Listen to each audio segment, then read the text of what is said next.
Saudações, pessoal. Sejam muito bem-vindos ao programa do Padilha 5 em 30 com direito de trânsito. 5 em 30 com direito de trânsito. O nosso programa se destina a advogados iniciantes que queiram ingressar no mercado de trabalho, a todos os advogados que queiram atuar num novo mercado, num novo ramo, que é o direito de trânsito, ainda pouco explorado, né? A todos aqueles que atuam na esfera administrativa e queiram melhorar a sua qualificação profissional, e a todos aqueles que queiram aprender e ingressar em um novo mercado. Tá? Nós temos 20 anos de experiência. O fato de dedicar principalmente o nosso trabalho ao advogado iniciante é entender a necessidade desse profissional que precisa ingressar no mercado de trabalho, que tem a sua dificuldade e a gente conhece. E eu conheço porque eu também passei por isso. Então, no início da minha carreira, já há 20 anos, né, eu passei por essa circunstância, dificuldade de ingressar no mercado de trabalho. E eu sei que o direito de trânsito possibilita essa introdução do profissional no meio. Tá certo? Pessoal, eu sou o Padilha Advogado e vamos seguir com a nossa live. O tema de hoje é a questão do cadastramento de forma irregular na venda do veículo. Então nós temos N situações que ocorrem na prática com o cadastramento de forma irregular sobre a venda do veículo. E algumas, eu trouxe aqui para vocês 2 exemplos para a gente bater um papo, para demonstrar as possibilidades.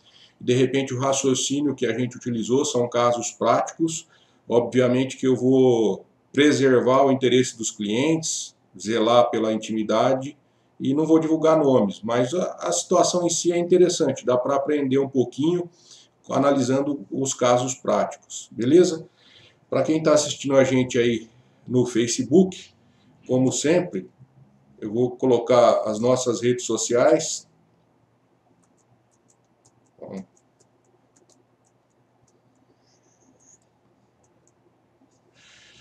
Nossas redes sociais para vocês, para quem está pelo Instagram, se alguém quiser migrar para o Facebook, o meu Facebook é @padilhaadvogado. No Instagram, Padilha_ADV. E o Telegram, que é praticamente semelhante ao WhatsApp, que é muito interessante, porque ali a gente não tem como perder a comunicação. O que eu posso jogar ali no Telegram vai ficar e vocês vão assistir no momento oportuno, no melhor momento para vocês. Procurem no Telegram Comunidade de Direito de Trânsito. Entrem na comunidade, nós vamos crescer e eu vou passar um pouco dessa experiência que eu adquiri ao longo de 20 anos para facilitar o trabalho de vocês, tá certo? E como eu disse antes, principalmente para os advogados iniciantes, que eu sei o quanto é duro você ingressar no mercado de trabalho. O nosso assunto, cadastro de veículo de forma irregular, ele traz algumas consequências. Quem é que nunca ouviu alguém falar que recebeu uma multa porque tem um veículo cadastrado no seu nome? Ou que foi feita uma venda de forma fraudulenta e esse terceiro foi incluído como proprietário do veículo, mas desconhece o fato. Então, com certeza, é um assunto interessante, gera problemas e você precisa ter conhecimento para resolver. Um conhecimento, de repente, um pouco técnico e um raciocínio lógico para poder resolver, que nem sempre as pessoas conseguem, com harmonia. Imaginem vocês, de repente, uma cliente te procura, te apresenta uma notificação de suspensão e diz que nunca foi proprietária do veículo. Esse veículo nunca foi meu. A própria pessoa procurou o departamento de trânsito e descobriu que tinha um veículo cadastrado em seu nome, como se ela tivesse comprado o veículo, mas realmente ela nunca adquiriu o bem. E te apresenta esse documento. Para quem está no Facebook,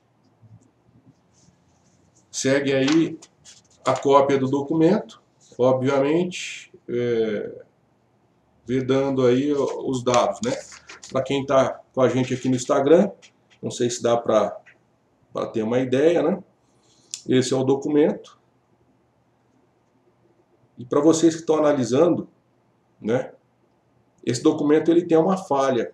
Então, principalmente para quem está no Facebook, que está aí na tela, e quem estiver acompanhando a gente aqui pelo Instagram, se quiserem migrar para o Facebook é melhor, tá? Ali eu consigo passar os slides. Aqui eu não consegui aparelhar o sistema ainda para poder dispor ou disponibilizar também os slides para quem está acompanhando a gente aqui no Instagram. Mas, analisando o documento, a pessoa te pergunta o que eu faço. Então vamos lá. Eu tenho o documento. Então eu vou analisar para ver aonde é que eu consigo comprovar a fraude.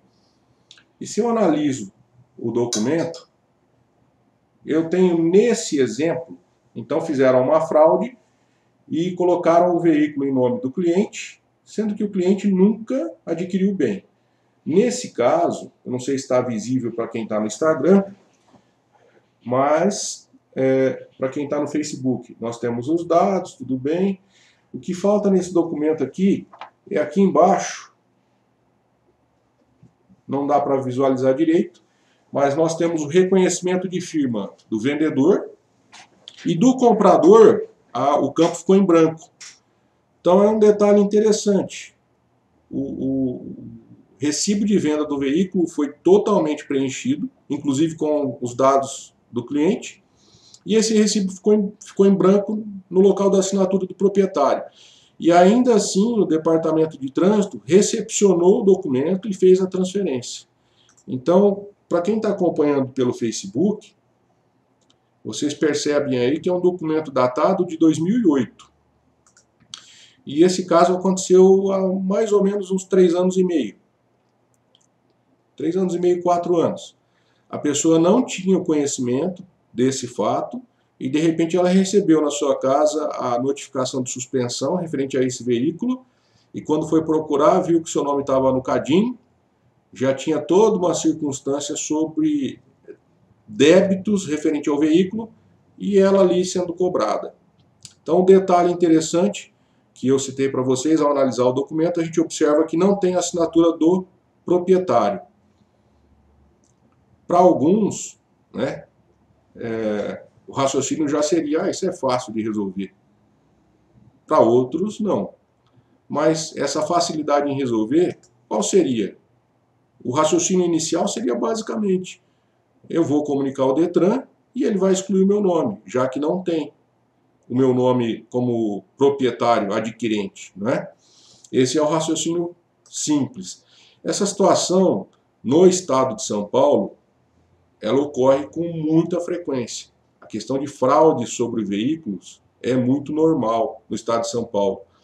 E aí nós temos que ter um pouco de conhecimento técnico, um raciocínio lógico, para poder forçar a autoridade de trânsito a regularizar a situação. No presente caso, então o detalhe foi a falta de assinatura do proprietário, aliás, do adquirente, do comprador. Caminho, obviamente, o boletim de ocorrência para registrar o fato, existe uma fraude aí, e nós vamos deixar a critério das autoridades investigarem a questão criminal. No tocante à habilitação e as pendências do veículo, se a gente analisar o que determina o Código de Trânsito, então, o artigo 134 do Código de Trânsito, ele estabelece que no caso de transferência de propriedade, o proprietário antigo deverá encaminhar ao órgão executivo de trânsito do Estado, dentro de um prazo de 30 dias, cópia autenticada do comprovante de transferência de propriedade, e aqui vem o detalhe, onde a gente vai começar a trabalhar o início do raciocínio. Devidamente assinado e datado.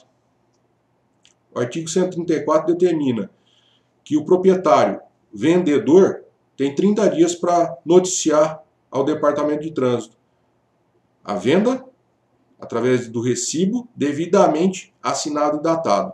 O detalhe, Só de algum tempo para cá é que o Detran começou a se atentar realmente aos requisitos do CRV, do Certificado de Registro de Veículo, na hora de uma transferência. Por muitos e muitos anos, não se exigia a assinatura do comprador. Eu arrisco a dizer até que pouco tempo atrás, era possível fazer a transferência de um veículo sem a assinatura do comprador.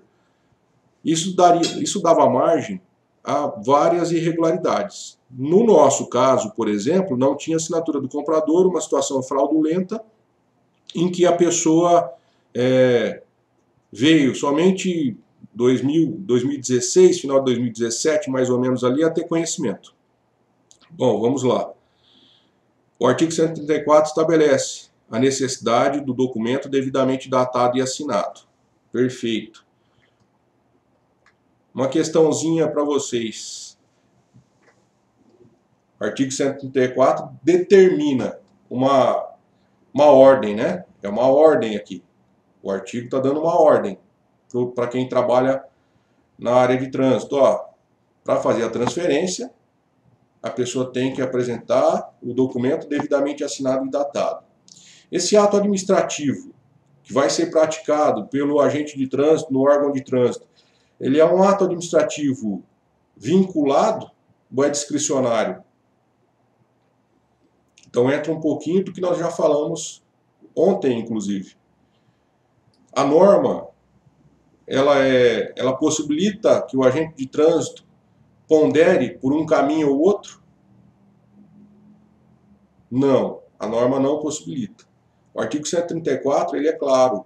O comprovante de transferência de propriedade tem que ser devidamente assinado e datado. Ele não deixa margens. Com assinatura somente do proprietário, com assinatura somente do comprador. Não tem essa margem. Ele tem que estar devidamente assinado. Então, todo o campo que tem ali para ser preenchido, tem que ser preenchido. Devidamente assinado e datado. Faltou a assinatura do comprador. Só que a autoridade detém o poder. E isso, muitas pessoas pensam que esse poder ele é ilimitado. Eu tenho a força, né? Eu lembro de quando era criança lá do He-Man. Eu tenho a força. A pessoa se esquece que é funcionário público e tem limites, né? Eu mesmo, quando no início da advocacia, acho que em outra live eu já citei essa situação. Essa questão do poder, da autoridade, realmente a gente tem que respeitar dentro dos limites da lei. Então, nós temos que respeitar a autoridade. No início da minha carreira, essa questão de poder era muito complicado. Era ainda a época em que os delegados comandavam, muita gente boa, só que a gente via que em algumas localidades tinha muita gente autoritária, mas muita gente, que se achava Deus e que mandava ali. Então, eu lembro de um evento que, num determinado local, uma autoridade detentora do poder, né, supremo, eu começando a vida, a pessoa falou assim, aqui não, aqui quem manda sou eu. E eu estudava igual louco, sabia tudo, e de repente, querendo ingressar no mercado de trabalho, como eu citei no início da live, o que é difícil, né, para o advogado em início de carreira, de repente eu encontro alguém falando, olha, aqui quem manda sou eu, e você não vai conseguir nada. E eu, convicto do direito dos clientes, e a pessoa me fala isso. Na época até houve não uma discussão, mas um diálogo. Doutor, mas como? Se está na lei. Aqui quem manda sou eu. Então, a pessoa se esqueceu que para alguns casos o poder ele é vinculado. Ela só pode fazer aquilo que a lei manda. Na época a gente começou a trabalhar com isso. Tinha muito cliente. Início de carreira, há 20 anos, não existia quase ninguém que atuava no mercado com conhecimento. Eu comecei a desenvolver o trabalho. Quando aconteceu isso, nós montamos o kit MS, kit mandado de segurança. Era bater o pedido sem indeferido, fórum. Bater o pedido sem indeferido, fórum. A autoridade de trânsito do local, naquela época, não trabalhou o mês inteiro. Foram muitos mandados de segurança. E todos, quando batiam no fórum, saía liminar. Saía liminar para desbloquear a habilitação dos clientes, e a autoridade de trânsito ela era obrigada a excluir as restrições e aí responder o mandado de segurança. Então o cidadão realmente, naquele mês, acho que o trabalho dele aumentou bastante. Quando ele viu que não tinha jeito, pediu para me chamar e numa conversa, olha, beleza, pode parar e fazer os mandados de segurança, que o que tiver dentro da lei eu vou liberar para você. Então, eu não sei se a interpretação que existia na época era equivocada ou se o poder tinha subido para a cabeça e a pessoa não conseguia fazer a distinção entre poder discricionário e poder vinculado. Quando a lei não deixa caminhos, o caminho é um só, é aquilo que a pessoa tem que fazer, é aquilo que ela tem que fazer. No caso do artigo 134, não resta opção. Devidamente datado e assinado, é só assim que o funcionário pode realmente recepcionar o documento e fazer o cadastramento. Nesse aspecto, nós tínhamos dois caminhos. Então, é importante a gente frisar qual o melhor caminho. Porque a gente tem as opções do que fazer, seja na esfera administrativa e seja na esfera judicial. Então, para quem não tem muita bagagem, às vezes entende que o único caminho é ir atrás do vendedor para provar que não houve negócio jurídico, e a situação ia se estender por muito tempo e uma situação que iria com certeza demorar.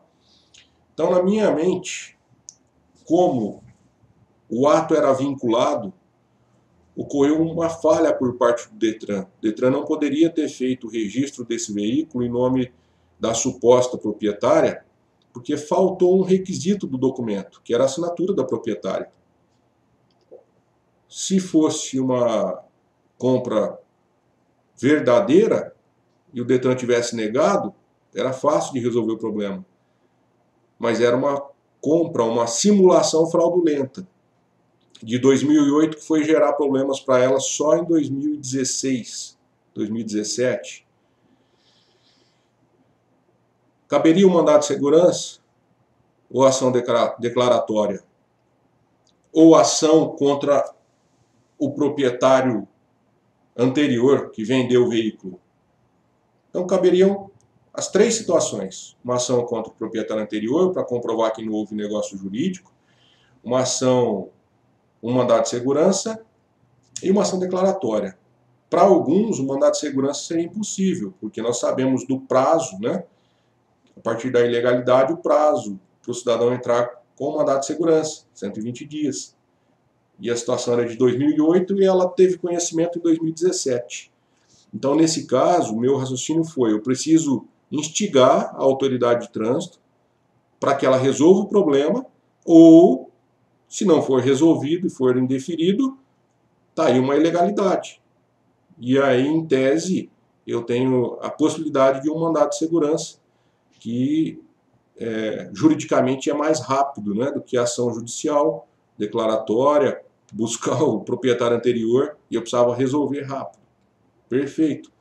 O mandado de segurança foi feito. Nós fizemos um requerimento administrativo comprovando a ausência do requisito, que foi a cópia do recibo de venda que eu mostrei para vocês. Foi feito, foi encaminhado para a autoridade de trânsito, requerendo que fosse declarado nulo o ato administrativo da transferência, para que ou o proprietário anterior sanasse o fato, né, que não ia sanar, e excluir, assim, a responsabilidade da cliente. Dito e feito, fizemos requerimento, foi protocolado, esse requerimento foi indeferido, sob o argumento de que, na época, existia um decreto que possibilitava a transferência do bem sem a assinatura do condutor. Aliás, sem a assinatura do comprador. E aí vem a questão: mas o decreto estadual, ele se sobrepõe ao Código de Trânsito, ao que determina o CTB no artigo 134? Pode um decreto alterar o Código de Trânsito? Para vocês que vão começar, até uma resposta óbvia, né? Hierarquia de normas, pirâmide de Kelsen. A norma que tem mais força no caso é o Código de Trânsito. O decreto não tem como alterar o Código de Trânsito. Então, aquele decreto, para essa situação, era um decreto sem peso, bastava uma ação judicial. Então, foi indeferido o requerimento, entramos com o mandado de segurança. Entrando com o mandado de segurança, tivemos êxito, obtivemos a liminar. E um detalhe, às vezes autoridades de trânsito, isso é comum no meio, entendem que não podem mudar o seu ato. Então prestem atenção, súmula 473 do STF. A administração pode anular seus próprios atos, condeivados de vício, que os tornam ilegais, porque deles não se originam direitos, ou revogá-los por motivo de conveniência e oportunidade, respeitados os direitos adquiridos e ressalvado em todos os casos a apreciação judicial. Então, quando o ato tem vício, a administração pode rever os seus atos, inclusive de ofício. Muita gente parece que não entende isso. Mas você, como detentor do conhecimento, você tem como usar, dentro da legalidade, a legislação, súmula, para forçar aquele funcionário que não sabe o que fazer a fazer, nem que seja por meio de ação judicial, e forçar dentro da técnica. O funcionário que às vezes não tem conhecimento, o que a gente vê hoje na prática, até um tempo atrás, o que a gente percebia era uma certa dificuldade quando existiam os delegados que tomavam conta da Ciretran. Dificuldade, às vezes, talvez por questão de poder, mas o pessoal, eles trabalhavam de forma rígida, tentando realmente agir para o bem do nosso trânsito, como é hoje também. Só que naquela época, por serem delegados de polícia, tinham mais conhecimento na área de direito. Então o diálogo ficava mais fácil, apesar realmente da rigidez em querer aplicar a lei e às vezes até com excesso. Hoje, a maioria das pessoas que administram, que são diretores de Ciretran, a grande maioria, não são formados em direito. Daí a dificuldade de você querer discutir legislação de trânsito com quem não é formado em direito. Daí a existência de várias situações que são questionáveis no meio administrativo. Súmula 473. Se o ato é nulo, a própria administração pode rever o seu ato. Então, se eu instiguei a administração, olha, o ato é nulo, faltou um requisito. Perfeitamente, a administração poderia ter revisto o ato, mas não foi o que foi feito. Então, nós entramos com o mandado de segurança.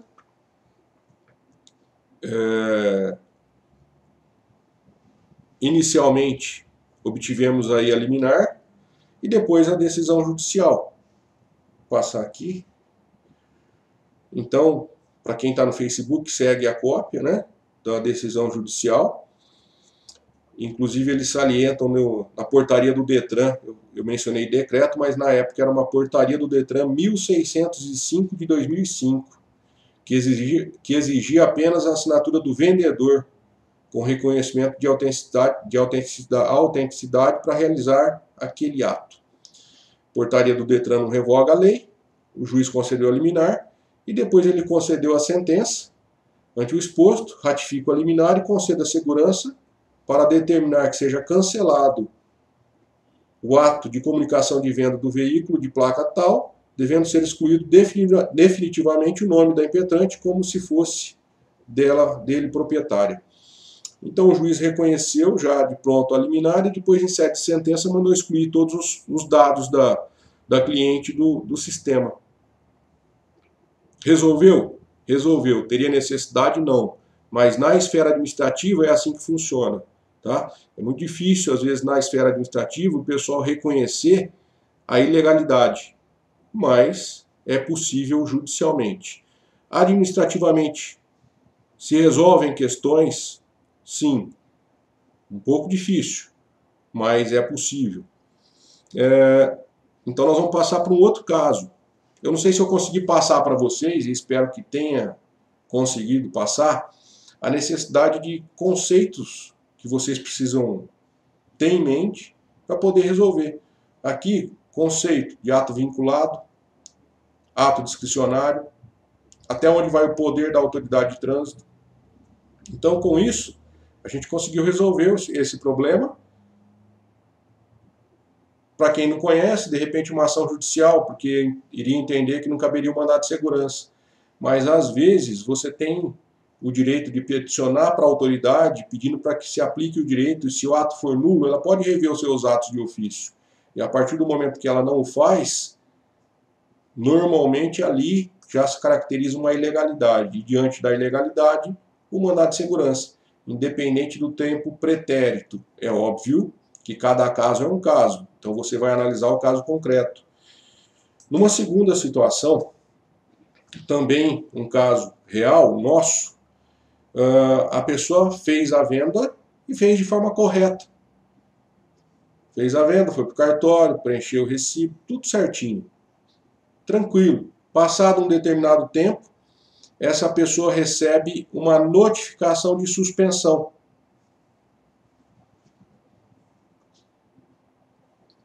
E agora? O que pode ser feito? Então, várias pessoas, hoje, conhecimento prático, e aí fica a dica para que vocês possam orientar os clientes. Conhecimento prático é de que aqui no estado de São Paulo, o próprio cartório, o que se fala muito na prática, o cartório comunica o Detran da venda. Não, o cartório, ele não comunica o Detran, o cartório comunica a Secretaria da Fazenda. E às vezes isso falha. A Secretaria da Fazenda é que tem a obrigação de comunicar o Detran, e às vezes nessa comunicação existem falhas. Tanto é fato que se a gente parar para analisar, para quem está vendo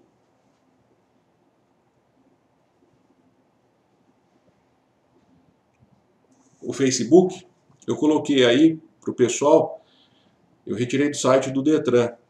No site do Detran tem, né, onde você solicitar a comunicação de venda, tem lá. Você não precisa mais ir ao Detran para fazer a comunicação de venda. Desde 2014, após reconhecer firma do vendedor no documento de compra e venda, o cartório envia as informações relativas à venda do veículo à Secretaria da Fazenda e ao Detran. Mas o cartório envia para a Secretaria da Fazenda. De qualquer forma, por que eu pus essa foto que eu tirei aí do site do Detran? O que nos interessa é a última frase. Olha bem o que o próprio Detran reconhece no seu site. Caso a comunicação de venda enviada pelo cartório não seja efetivada, por falha ou inconsistência no repasse das informações, o serviço deve ser realizado de forma presencial em uma unidade de atendimento ou iniciado pelo portal do Detran de São Paulo. Então o Detran já dispõe ali e reconhece que pode existir falha. E será que as falhas são poucas?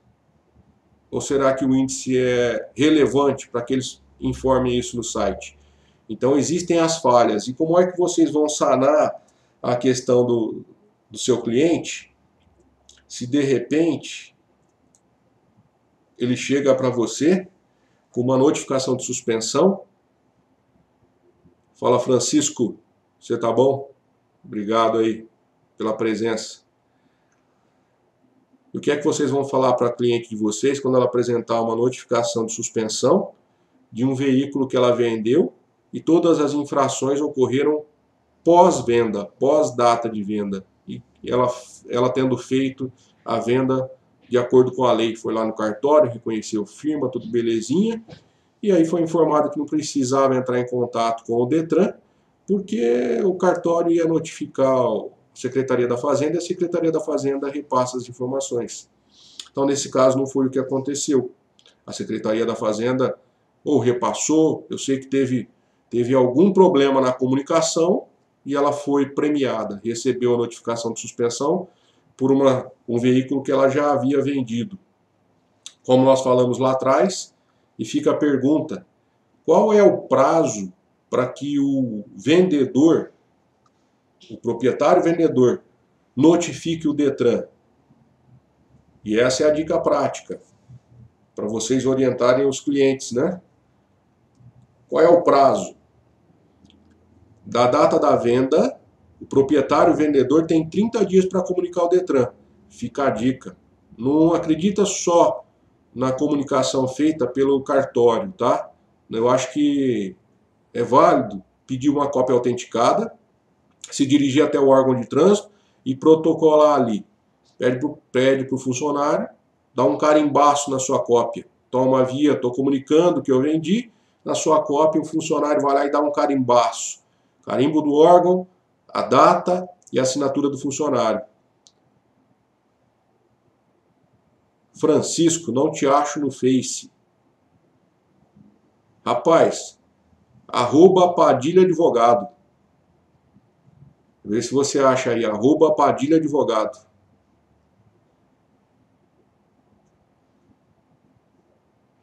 É que você deve estar confundindo porque naquela época eu não tinha barba. O Face acho que está sem barba.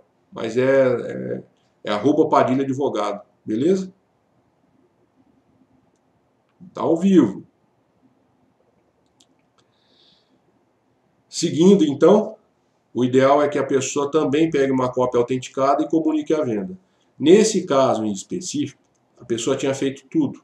Proprietário antigo, 30 dias, preencheu, assinou, belezinha. O que faltou foi comunicar a venda. Mas ela acreditou na comunicação do cartório. E provavelmente o cartório deve ter feito, só que nesse trâmite, o cartório comunica a Secretaria da Fazenda, que comunica o Detran, que já reconhece que se tiver algum problema não vai ser feito o registro, e então que o vendedor, proprietário vendedor, teria que comunicar presencialmente. Então fica a dica, novamente, essa questão dos cartórios aqui no estado de São Paulo é de um decreto de 2014. E novamente, se tiver falha no sistema, o decreto revoga o Código de Trânsito? Não, o decreto não vai revogar o artigo 134. Ele não revogando o artigo 134, o Detran pode até exigir que se aplique a suspensão para a pessoa.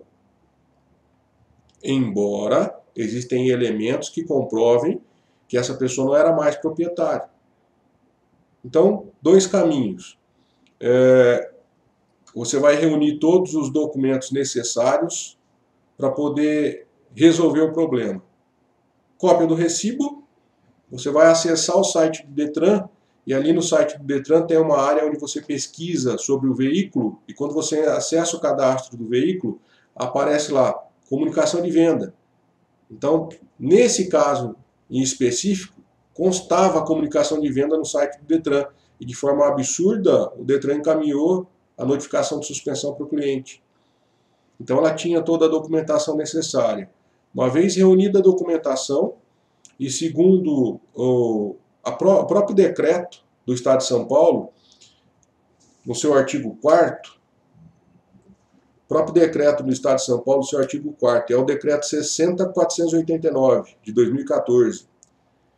No artigo 4º, tem ali o cumprimento do disposto no artigo 2 pelo notário dispensa. Então, quando o pessoal do cartório comunica à Secretaria da Fazenda, no artigo 4º, inciso 2º, nós temos cumprimento do disposto no artigo 2º pelo notário, dispensa o transmitente de encaminhar ao Detran cópia autenticada do comprovante de transferência de propriedade do veículo. Percebe que o decreto já isenta a pessoa da responsabilidade. Então, nesse caso, existe uma falta de comunicação. O decreto isenta, o Detran fala assim, ó, se der falha, você tem que ir lá. Então, vamos orientar as pessoas para irem direto no Detran e protocolar, não ficar só esperando, às vezes, do cartório. Juntando cópia do CRV, a certidão do cartório, comprovando que realmente ocorreu a venda ali, os documentos do site comprovando que no cadastro do veículo já existia uma comunicação de venda, elaborando a defesa e fundamentando,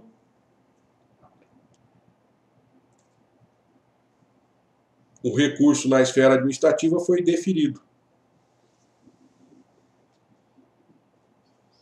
No mínimo, a gente tinha todos os elementos, mas no mínimo, o princípio constitucional da pessoalidade da sanção. Ficou comprovado que o veículo não era mais dela.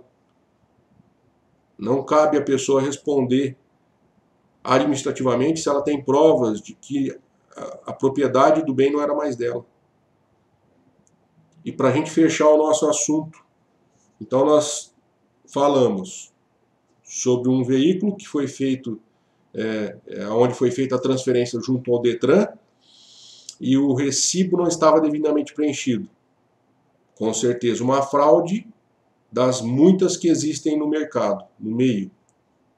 Nós falamos de uma outra situação, onde a pessoa preencheu corretamente, acreditou na transmissão de informações entre os órgãos, e houve falha, e ela foi notificada.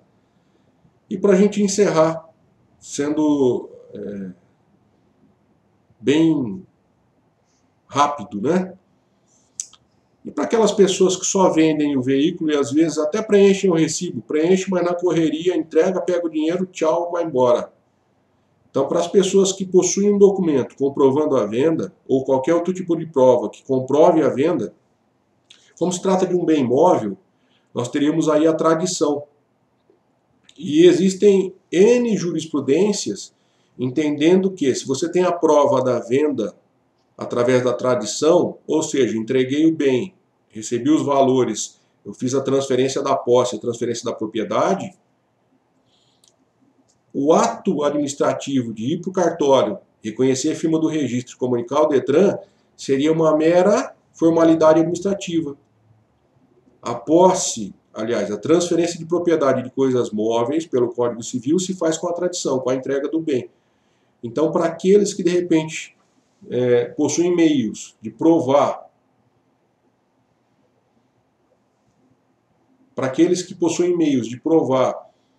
que ocorreu a tradição, seja por um contrato particular de compra e venda, seja pelo recibo devidamente preenchido, mas de repente não foram no cartório, seja por testemunha, aí existe a possibilidade de se provar a tradição, e junto ao órgão, através, óbvio que nesse caso, somente de ação judicial, junto ao órgão, aí vocês vão, ação judicial, onde vocês vão ter uma ordem judicial para poder, junto ao órgão, transferir os pontos para o real comprador do bem. Nesse caso, nós vamos aplicar aí o princípio constitucional da pessoalidade da sanção e a tradição, que é a venda do veículo antes do cometimento da infração. Eu preciso comprovar a tradição, seja por documento escrito ou qualquer outro meio permitido em direito. Nesse caso, a formalidade do artigo 134 seria realmente mera formalidade administrativa. Judicialmente é possível regularizar a situação. Então nós temos aí 3 situações. Pessoal, alguma pergunta?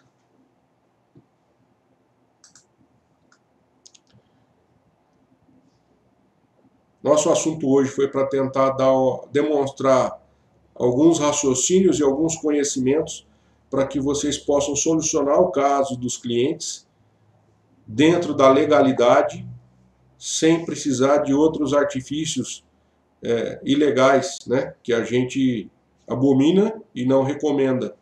Tem muita gente que vai pelo caminho legal e ao invés de se ajudar, acaba complicando muito mais a situação. Então, dentro da legalidade é possível resolver muita coisa. Beleza, pessoal? Essa foi nossa live de hoje. Obrigado aí quem compareceu. Francisco, obrigado. Sabrina, João Lino, obrigado aí por terem comparecido à nossa live. Conhecimento técnico, a aplicação correta da lei, como eu sempre falo, não é uma conta matemática. A lei ela é aplicada de forma correta, principalmente diante da análise de jurisprudência e de doutrina, teses doutrinárias. Nosso foco sempre é aplicar a lei da melhor forma possível. Para quem está no Facebook, conseguiu acessar aí, Francisco? Facebook? Então, para quem está no nosso Facebook, O Instagram é Padilha ADV. Para quem está aqui no Instagram, o nosso Facebook é @Padilha Advogado. E o nosso Telegram, que eu citei no início, Comunidade de Direito de Trânsito. Telegram, para quem não conhece, é uma ferramenta praticamente igual ao WhatsApp. É só baixar o Telegram e buscar a gente lá, Comunidade de Direito de Trânsito. Tá? O nosso YouTube, Fabiano Padilha. Só buscar no YouTube Fabiano Padilha, tem o nosso YouTube também. Nós estamos começando a alimentar ali o YouTube com informações e dicas que vão ajudar muito na prática. Beleza? Pessoal, esse foi o programa do Padilha, 5h30 com direito de trânsito. Eu sou o Padilha Advogado. Nosso episódio de hoje foi sobre o cadastramento irregular de veículos no sistema do Detran. Muito obrigado, abraço a todos, fiquem com Deus.